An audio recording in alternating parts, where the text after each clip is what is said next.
Hey, what's going on? JD here, and this is the Daily JD. Thanks for tuning in. As always, remember to like, comment, subscribe, share this video. Also, hit that bell button. We do go daily live at 4 p.m. Mountain Standard Time, Monday through Friday. But if you want to get those notifications, please do click that notification bell. As well as you can follow me on Twitter at Pain Inc. You can always get a hold of me there. You can always tweet what you would like to discuss, what you'd want to talk about. If you have any questions for Ask Me Anything on Tuesdays, all those kind of things. So definitely go in there. Good to see you, Pete. You beat me to it. I'm kind of leaving a little bit of a delay between sort of when I start this tweet and when I start the stream to sort of get everybody an opportunity to get in here, get into the chat and start talking. So if you are here, like Pete, let me know in the chat. Let me know that you are watching, and I will definitely answer any questions that you guys do have. And that is one of the things that I am very, very curious about is, whether I should do what I have seen with a lot of, sort of video game streamers. What they have a tendency to do is actually go live. We'll be starting shortly screen, let that run for a couple minutes, and then essentially start up from there. What I don't like about that is because of the way YouTube handles sort of the video after the fact that it gets converted from a live video to a posted video, and that it basically catalogs all your comments. So all your comments that you make during the stream are basically cataloged, as well as the fact that you can click on everybody's names and follow them and find out more information and go see their channels, which is super cool. It keeps the whole video. So the problem is that you have a minute and a half lull. So that's why I don't like it. I kind of like to try to time it as best I can. When I start streaming, I'll leave it at black for a second, and then I'll pump the intro, and then I'll sort of jump in, and I find hopefully that works the best. Sometimes my timing's a little off, but that's just, sort of the name of the game. Just like at the end of the videos, knowing exactly when to press the kill live button, because essentially it kills the video like super fast in comparison. Sometimes I feel like I'm sitting here for a good long time and I kill it, and then when I watch it afterwards, I still cut myself off. So there is a definite fine line to what point that happens, but very, very interesting as well. Hopefully, I got a busy weekend planned, but I am hoping to kind of maybe change the setup a little bit. I think I want to get the Shure SM7Bs in here and set that up and set up just sort of a different kind of thing. Maybe get a little bit more radio sound, a little bit better voice, and I find I get that through that microphone versus sort of using the Blue Yeti, which I have currently, which is a fine mic, and it works really, really kind of well. And I do like the fact that I do have it off screen instead of having a big microphone in my face. So, I mean, it's half a dozen of one and, 3/4 of another. It just, it's always kind of, working on things and building that. I remember seeing a documentary on the Banksy thing. I think a graffiti artist. Yes, Banksy is absolutely a graffiti artist. We are going to talk about Banksy today. Myself and Lloyd actually talk about Banksy a lot in the past, a fair bit, and talk about his artwork. For those of you who follow Lloyd, know that he is a graffiti artist as well as myself. We are both graffiti artists. We've done numerous pieces together as well as in collaboration in the province as well, which is kind of cool. We were doing some painting at one point. We got approached. We've done some skate parks and all that kind of stuff. So super, super cool. But Banksy, because we're both from the UK, because he does get a lot of press, we do follow him. And you'll know Lloyd's if you watch some of the other videos. We have some various different opinions about Banksy and Banksy's work. And like I said, we've got a fair amount of information and podcasts. So feel free to jump back and watch those. You can go back and edit after the fact. The only problem with that, with the live streams, Nick, is that it seems to cut out, unless they fix this, it cuts out the chat. Because I was doing that initially, and then it cuts all the chat comments. And to me, The value is the conversation that I have with you guys, even though, you know, a lot of times I am having long talks and talking about a lot of things and what's on my mind and all that kind of stuff. Your input and you guys are an integral part, as far as I'm concerned, with this whole Daily JD thing. Without you guys, you know, it's not the same. It would just be me talking head, and that's kind of it. And that's not what I want as part of it. So if they fix that, I will definitely, you know, start probably doing that. But what I found when I started this at first, I tried doing it. It deleted all the commentary. It didn't show up. So basically at that point I said, no more of that. We'll just leave it as is. And I mean, you know, the easy part is too, is, I mean, it makes it so much easier to edit, I guess, in a sense, when you don't edit anything at all. So there you go. In the YouTube video editor. Yeah. And that's where I was doing it as well. So maybe it has, you know, changed a little bit. Maybe they have fixed that. So I will definitely check that out again. I'll probably do it with a more distant past kind of video rather than one of the more current ones. So there you go. Yeah, the SM7B, I can't say enough good things about them. They are a fantastic microphone. I did a lot of research before I got into them. I tried them out. I actually rented the mics, tried it out for a long time. We found that was the best sound that we got. We also tried the Rode Procaster, which was also fairly good, actually, and fairly inexpensive if you are looking to do sort of a talking thing as well as, you know, podcasts and all that kind of stuff. Rode makes some fantastic microphones as well, but the Shure is definitely kind of that. It's kind of, you know, it's been used in all sorts of, you know, albums, you know, from Michael Jackson's Thriller to, you know, record albums today and all that kind of stuff. It is just a solid microphone, you know. And how I sort of looked at it as well was that when I first got them, we started the podcast. I didn't know how long the podcast would go. It's been like years now, but you know, I was thinking if this fails in, you know, 6 months at least, you know, somebody that plays music will actually be able to pick these up and use them, or I can, you know, use them for something else. Fortunately, knock on wood, I have not had to use them at all. And, you know, to be honest as well, I have been doing a lot of stuff with the podcast, getting the stats done. I've done all that this week for both Beyond the Lens and Lloyd and JD, and I am shocked in comparison how well on iTunes and Google Play and getting downloaded that it does. It has got a far further reach than I ever anticipated. I think the first day of stats that I downloaded, there was 289 downloads for episodes. So I mean, to me, that's a decent number. I'm pretty happy with that. That might be pretty small in comparison to some larger podcasts, but 289 downloads in a day, I'll take it. Absolutely. The fact that that's going on top of our YouTube numbers, on top of, you know, our other numbers where we're putting stuff out, you know, so kind of super cool in those regards. Lloyd's of London is a big Banksy. You got it. Nice fun. Rhodes, it's is a solid microphone. Yeah, Rode mics, Peter, are solid mics. I use them for the vlogging camera. They make some really good portable ones. That's kind of probably what they're most known for, especially on YouTube. But they do have some broadcast quality mics that are very, very good. Rode's price point tends to be a lot lower than a lot of other brands, and it's very, very comparable. You know, the sound quality is very, very good. I have, you know, basically some Rode lav mics that are wireless, that are infinitely cheaper than, you know, sort of other wireless mics that I would consider comparable, and, you know, I'm more than happy with them. So I mean, I can recommend both companies, both products. You know, Rode, sure, they both make great stuff. You know, and I'm not getting paid to say that for either of them.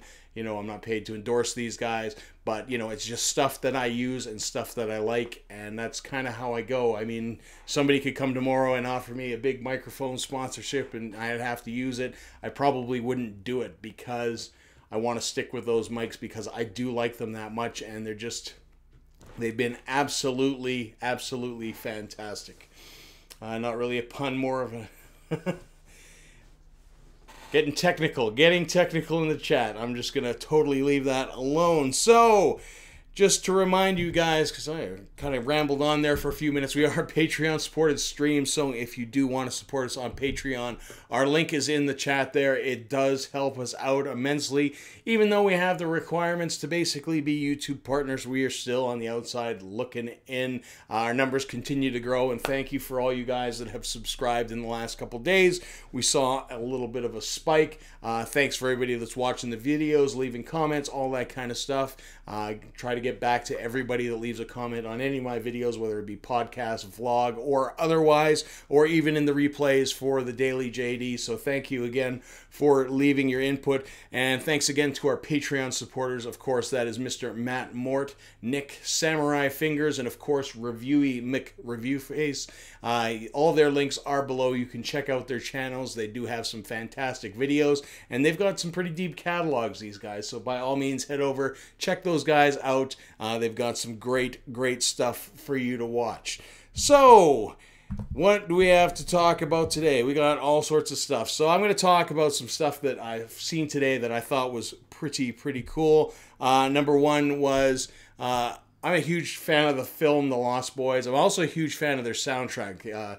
Lost Boys soundtrack came out in 1987. I think I bought it on tape, and I played it so much that it wore out. Then I bought it on record, and I've had it sort of ever since. And, you know, it's a great example of those 80s music soundtracks. I absolutely love the soundtrack. There's a lot of people on there that, you know, I'd never heard of before when I got the album. And sort of expanded my stuff from there. I loved the movie as a whole. I'm not, you know, I wouldn't call it a horror movie, but it kind of fits in there. But one of my absolute favorite movies, you know, style-wise, it's kind of, you know, the epitome of, you know, the late 80s in the movie world, you know, sort of the pinnacle of that. And if you haven't seen it, by all means, watch it. It is a fantastic film, and it really does kind of stand the test of time, I think, you know, especially for movies from that era. So really popular. But one of the songs on there was a song called Little Sister, and actually Marilyn Manson has recorded the song, and I always get scared when people do those kind of things, but I think he's done a really good job of it. So if you're interested in listening to some new music this weekend, Little Sister Marilyn Manson, or the original as well, you know, listen to those songs or listen to the Lost Boys soundtrack. I promise you won't really probably regret it, because, I mean, they are some fantastic stuff. And I mean, there's all sorts of stuff on, you know, the Lost Boys soundtrack, everything from, you know, Elton John to, you know, Echo and the Bunnymen, and some great musicians on there. So by all means, check it out. But again, you know, I think Marilyn Manson had a really good style for it. You know, I still kind of like the original better, but, you know, it's a good job. And I think, you know, Manson does a good job of making remakes. I mean, really, to be honest, it's what launched his career. If you think about it, when he did Annie Lennox's The Eurythmics' Sweet Dreams, I mean, he did a good job of that. And, you know, it did really well, and sort of launched him into the limelight. That, along with, obviously, his, you know, looks and his aesthetic, you know, didn't help. I mean, obviously, if he goes to eat at a Denny's in Lethbridge, that's a detrimental thing for him. But, you know, overall, as a musician, as an act, it's, you know, it's done very well for him. But I'm really kind of digging on that new music, and that's just kind of one of those things. Samurai Fingers says, I hadn't logged in for about a week. What's the point with no patrons, but my account was suspended until I agreed to the new terms and services. Really? I'm going to have to check that out. I have not looked. I have logged in. I have posted a couple things on there. I'm sort of working out in my head what I'm going to do with the Patreon. I might do some Patreon-only videos, and I might do a monthly Patreon-only live stream that is only available to sort of our Patreon supporters. I've been thinking of doing that. So it's interesting. I will definitely have a look at that. I hadn't logged in for about a week. What's the point with no Patreons, but my account was suspended until I agreed to the new terms and services. Yeah, that's really kind of strange, you know, and it's something that, you know, people don't necessarily log into all the time, because, I always find it as sort of a secondary put out, because I think most of the people that are supporting me on Patreon, I see on kind of a regular basis. So it's not a huge up there priority to update that stuff. Although I do try to put, sort of key stuff in there. And like I said, I'm still trying to develop plans with Kit going in there. I want to see how they integrate that and maybe, use that more. But of course, I still have the Amazon affiliate links below. So very, very interesting in those regards. Echo and the Bunnymen. Yeah, they were awesome. What was the dog's name in Lost Boys? I want to say, I know it was the white dog. I cannot remember his names. Hey, good to see you, Josh. Good God, I can't remember his name. It's, but yeah, I mean, it was a very, very interesting. Well, it depends which dog you're talking about as well, Divot King, because there was the two dogs. There was basically the dog that was owned by Corey Feldman, and there was the dog that was owned by sort of the lead vampire in that film as well. So there was two kind of dogs.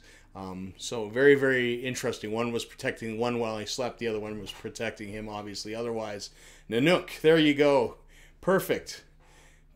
Yeah, so Nanook, who saved the day, who bit the brother Michael when he was vamping out and all that kind of stuff.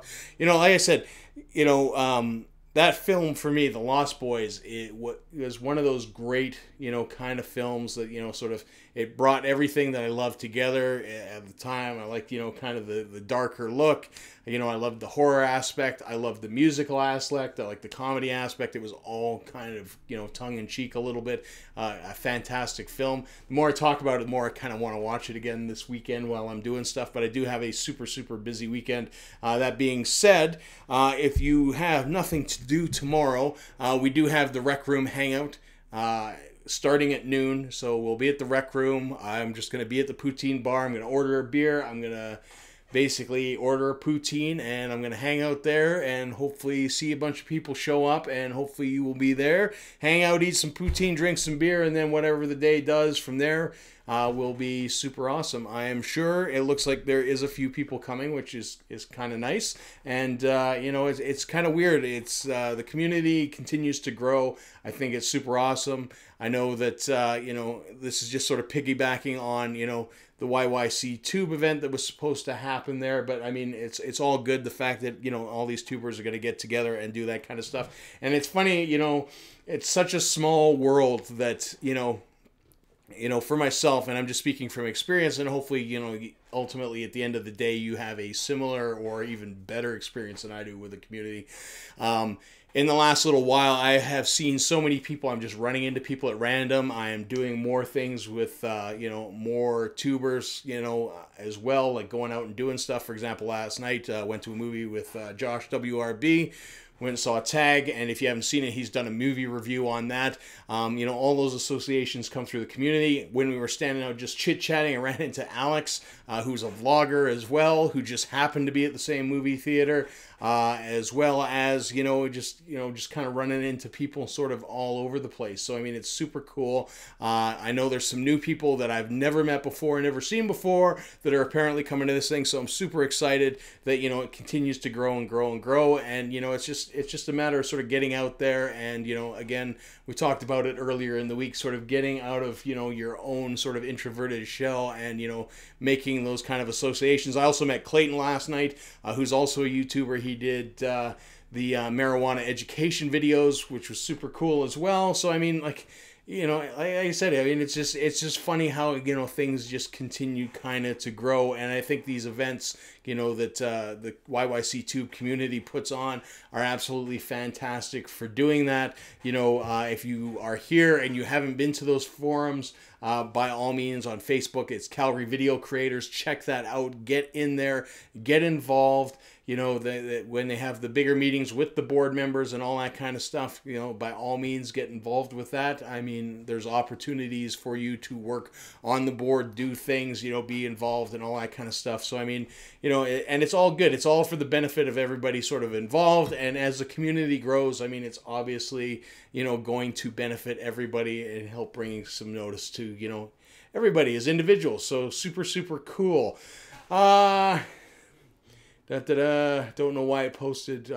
One was Fang, Death by Stereo. Yes. Yes, Death by Stereo. Awesome scene. Absolutely awesome scene. One was Fang. Was one Fang. I think it was Fang. I think it was definitely that. Nick says, I will be doing the same. Don't worry, I will take my lactate pills.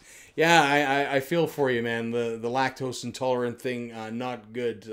I know some people with it. Absolutely. Poutine and beer sounds great. That is awesome. Diva King calling for the language in typical Captain America style. So there you go.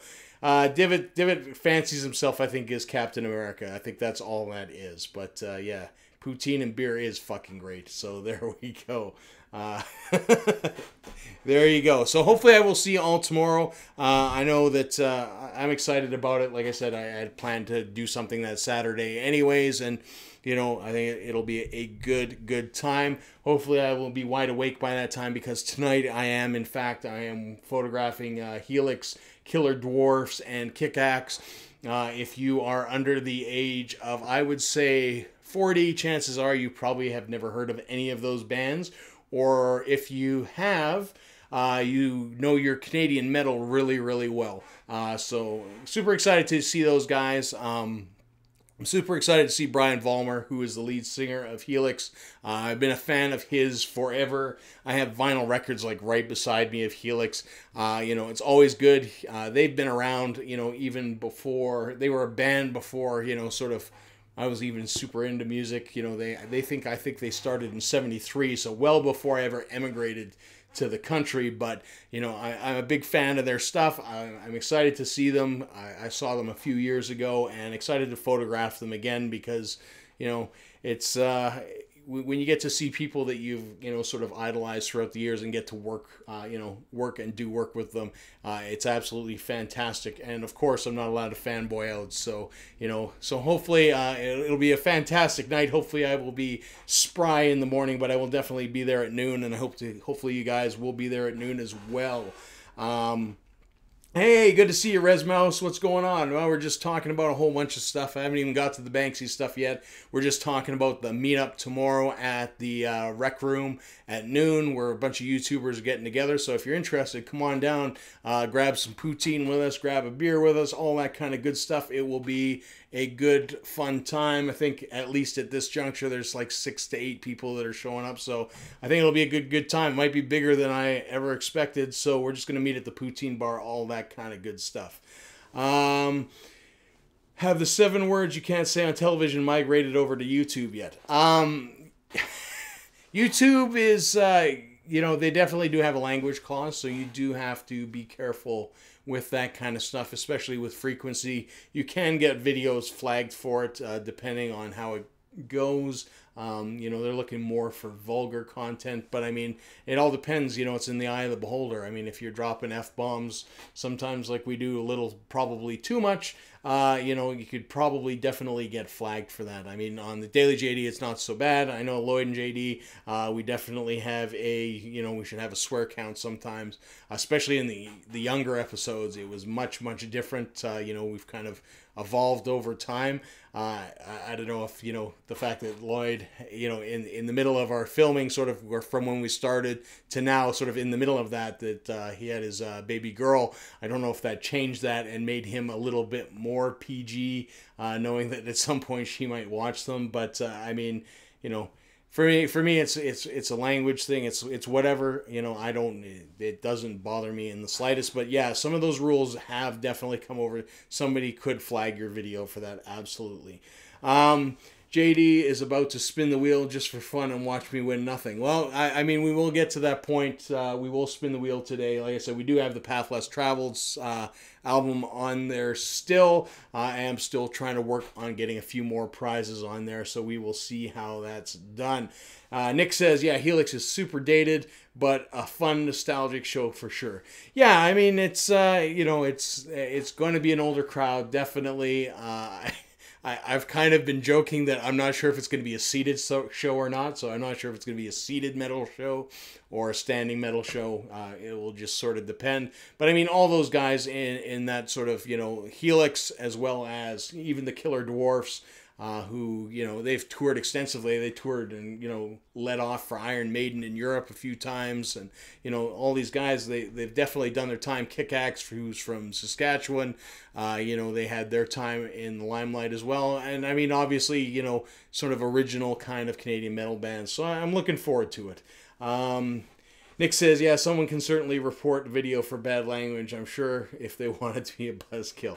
And that's kind of it. I mean, I know with myself and Lloyd, we got a warning early on when we first started YouTube about language. But, you know, that was kind of it. We did tone it down a bit because, like I said, it was probably a little very much too colorful. But, you know, definitely moved on from there. Did you say Crocus, or Kick-Axe? Kick-Axe. It's Kick-Axe. Yeah. So, yeah, it's going to be a lot of fun. So, I guess it took us 25 minutes to get to the main thing that I actually wanted to talk about today. So, for those of you who don't know, yesterday, Banksy is doing an exhibit, and there's kind of some interesting stuff with that as well. There is a Banksy, I will say, there is a Banksy exhibit going on in Toronto. So what I mean by a Banksy exhibit is there is an exhibit of all Banksy's, not all of Banksy's works, but a lot of Banksy's works, about 80 pieces in Toronto being put on currently. And what happened was somebody went in and stole one of the pieces, Trolley Hunter's piece. Basically, it's some Aboriginal people hunting shopping carts. And that was taken from the exhibit in Toronto. So obviously it's creating a buzz because it's quite, you know, that piece is worth a good chunk of money. Any Banksy is worth a good chunk of money. The issue here, I guess, is kind of interesting to me when we're talking about Banksy is, one, to me, it feels a lot like a publicity stunt. You know, I'm going to show you some video, some security footage that caught the person basically taking it off the wall. It feels very, for lack of a better word, Banksy-esque. The exhibition is put on by Steven Lazarides. And Steven Lazarides is basically used to be Banksy's manager. So back in the day, Steven Lazarides was a photographer from Bristol, and you know, he was big into the graffiti thing, and he started selling pieces for Banksy, and that ultimately led to him being Banksy's agent. However, those guys split their ways a few years back, and it was never really kind of indicated what was, you know, the reason for the split or why. And basically, Steven has been doing sort of these exhibits. People, you know, there's a couple different streams on how people feel about that. Number one is that, you know, because Banksy isn't endorsing it, and I mean, he's got you know, his authenticity squad that basically authorizes things and says, yes, they're legitimate Banksys and so on. But, you know, he's not endorsing this exhibition. You know, his Hole in the Wall in Bethlehem, his exhibition in Dismaland, I mean, those are obviously all Banksy installments, you know, where he has basically put things out. But this definitely isn't.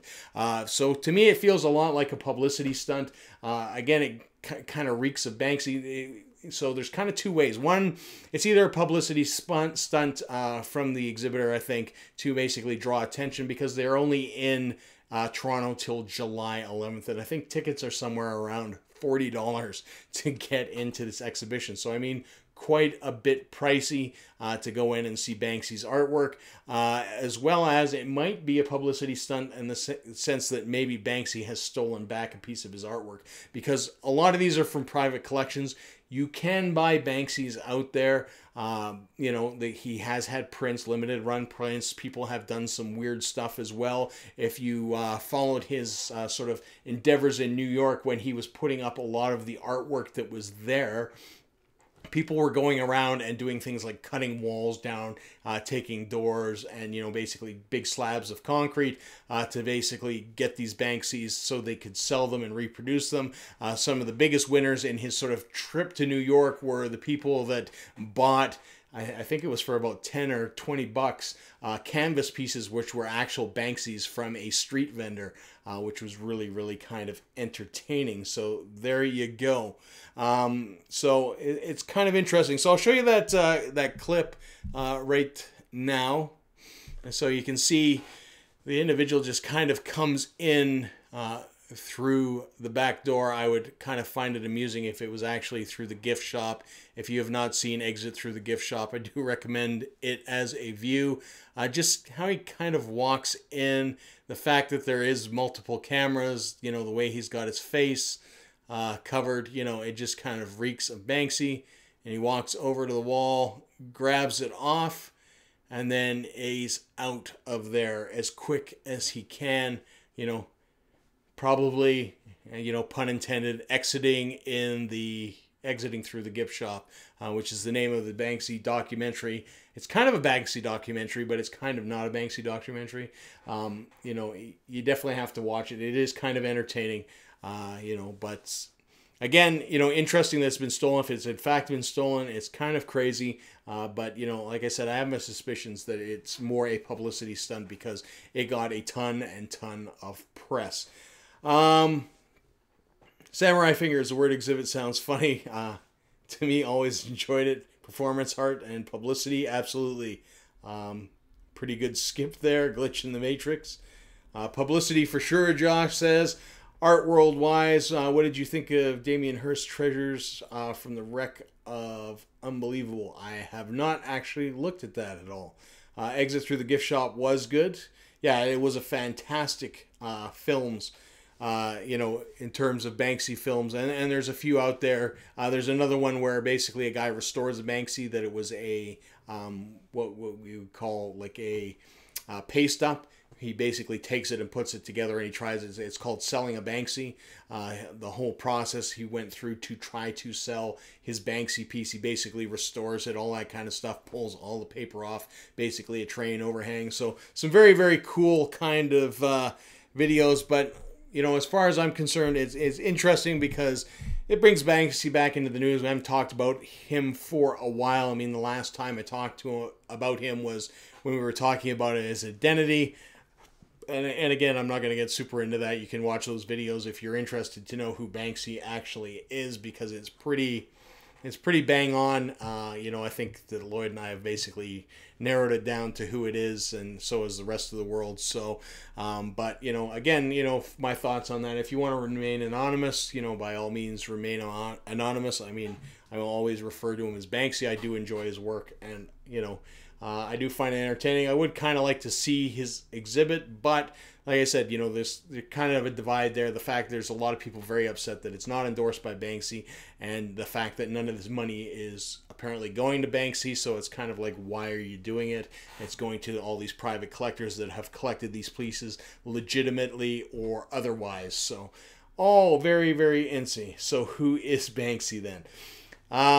If you take a look in our back catalog, you will see. I mean, Banksy is definitely. I will say this: Banksy is definitely a group of people at this juncture. There is more than one person. Who the key head person is? If you listen to music, take a listen to Massive Attack, and you'll get there. We talk about Robert Donaja and a couple videos. So I mean, and we explain through all that kind of stuff.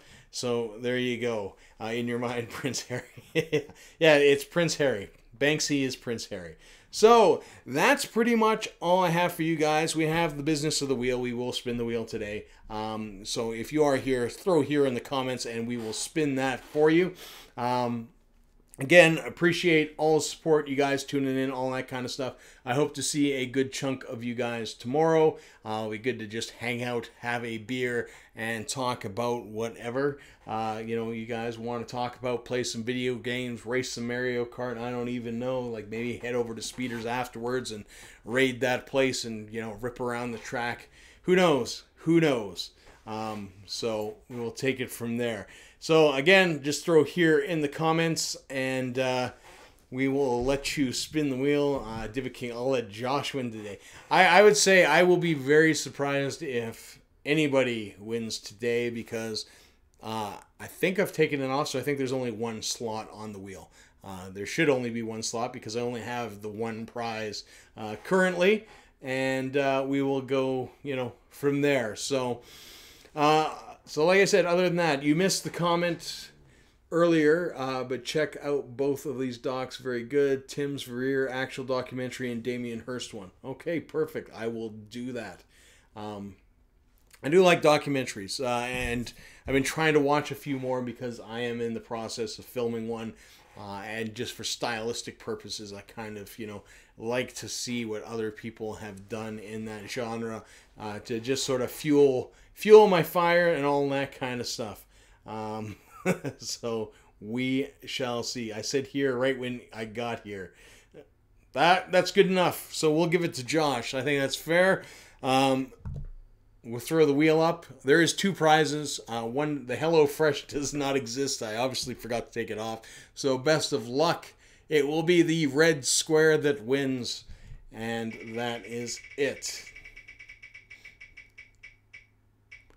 And sorry, not today, no winner. The wheel we now spin inconsistently is brought to us by The Path Less Traveled. Their new album, Legacy, you can get it on Spotify and iTunes. Once we get some more prizes, we will get back onto sort of the daily spinning of the wheel. Again, thanks for tuning in, guys. I appreciate it. Remember to like, comment, subscribe, share this video, all that kind of good stuff. And hopefully, like I said, I will see you tomorrow at noon at the Rec Room, at the Poutine Bar. Like I said, we can hang out and do all that kind of good stuff. So until next time, see ya.